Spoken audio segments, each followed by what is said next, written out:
So today I'm gonna stay at the place and do some work. I gotta go grab an auger, a power auger, and punch some holes to do some soil testing. And Hannah's gonna take the kiddos to co-op. Yep. I may go ahead and go pick up our gate and posts from the metal supply place. Yeah, I ordered driveway fabric. That's gonna be here next week. And then I've been trying to get a hold of the gravel guy. He's kind of hard to get a hold of for some reason right now. He's probably super busy. But anyways, yeah, we'll keep you updated throughout the day and drag you guys along for the ride.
Alright, there comes the gate.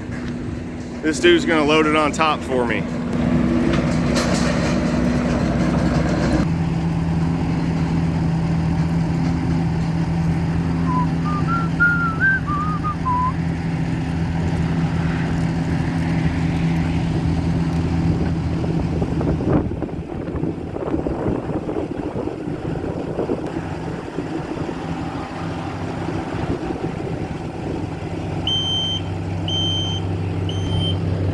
Like a pro.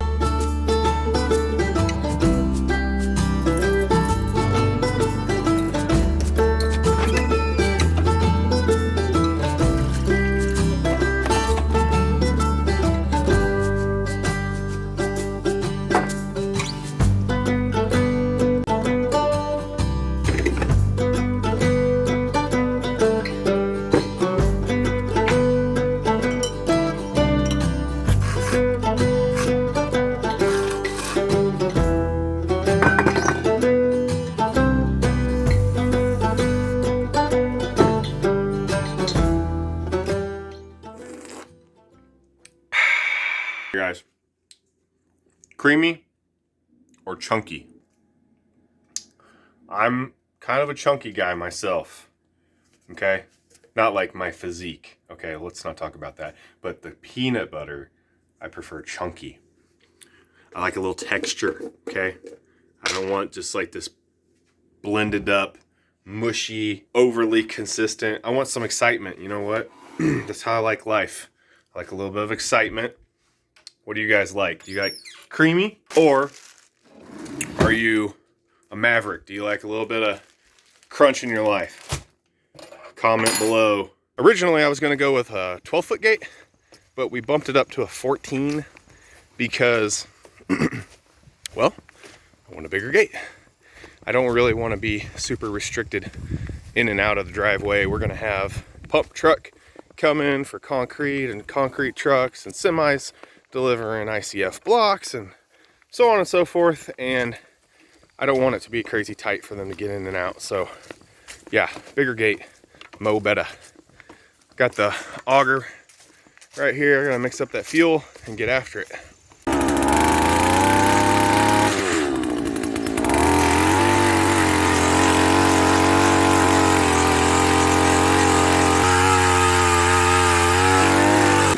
So much better than digging it by hand, even if it is mixed gas.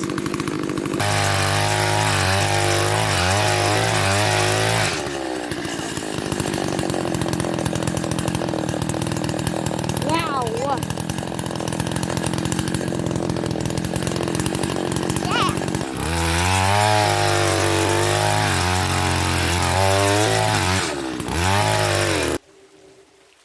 Yeah, you think this little 6-inch hole is going to be good for this 4.5-inch post? No. But it does make it a lot easier. Punch the hole all the way down and then clean it out with the jobbers. Open it up. Makes the initial job a lot easier. So we're gonna measure this hole and make sure it's at least one oldest son deep. So stay tuned. Here. Oh, that's perfect. All right. I'll show you guys this gate we bought. It's a beast. This thing is close to 200 pounds. I just picked it up a minute ago to test it out. All right, so check this monster out. Check out these hinges. These freaking hinges. Professional homeowner grade hinges right here. Look at that bad boy. Look at that weld. They got grease certs on them already. Very nice. Very, very nice. And then check this out down here. Look at this chain. That's a proper chain right there. That gold plated even. So you know that's gonna hold. Peace and quiet. It's crazy. When you live in a 600 square foot, I feel like I have to whisper because it's so quiet. When you live in a 600 square foot home, there's not a lot of quiet that ever happens. There's always someone around you doing something, saying something. So it's really weird. It's nice. Sorry for the lighting, guys. I can't fix it. This basement yellow and dark. So anyways, we've had a couple people ask us how living in a 600 square foot space has been. And the things that I thought would be really difficult actually have not been that hard. So all of the kids are sharing a bedroom. And that hasn't been that bad. Like, there's actually probably been less fighting since we moved into a smaller space, which does not seem like it would make sense. But they're all crammed in there, and I mean, they do fight, but it's not, I feel like it's less than before. The space isn't really actually an issue. Storage space, like, especially going into winter, like, where are we going to put all their winter coats, boots, hats, gloves, you know, all of that kind of stuff? I'm not too sure. Clothes is the hardest. Clothes and shoes, man. This is just like, you know, we got 2 closets, 6 people. So that's been the trickiest part. But honestly, other than that, it hasn't been that bad. And it actually has made me, like, think a little bit about the house we're going to build. Like, I already don't want a massive house because that's just more that I have to clean. But it does make me want to really think about the space because we will be there long term. Definitely don't want anything huge.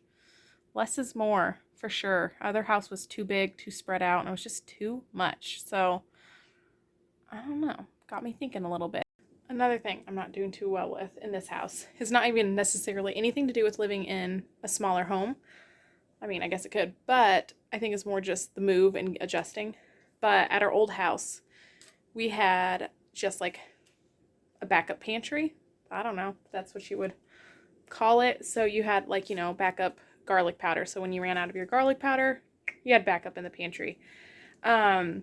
Coffee, you know, all the staples. We had extra of that stuff. Here, with the move and everything like that, we haven't. So just went to get some garlic, and it's empty. And normally it wouldn't be a big deal. I'd be like, oh, I'll go grab some out of my backup pantry and fill it up and add it to my list. But no. So now I have no garlic. I have to wait till I go to the store next time to get some. So I need to change that. I need to create a backup pantry here because this is not going to work for me. Since I'm out of garlic powder, I'm just going to use some fresh garlic. It's tastier anyways. I'm just lazy sometimes and would rather use powder. So, you know how kids can sometimes freak out if they find an onion in their food? You know, freaks them all out. Well, something I will do is I'll add onion powder instead. It's not as tasty, we all know, or some smoked onion. We've make our own smoked onion. In the past we have. So this is some of our own smoked onion that I'm going to use instead of cutting up some onion. We had it at the local farmer's market This past summer we did not because we were so busy moving, but maybe next year we'll be able to start selling it again at our farmer's market. But it's so good. So good.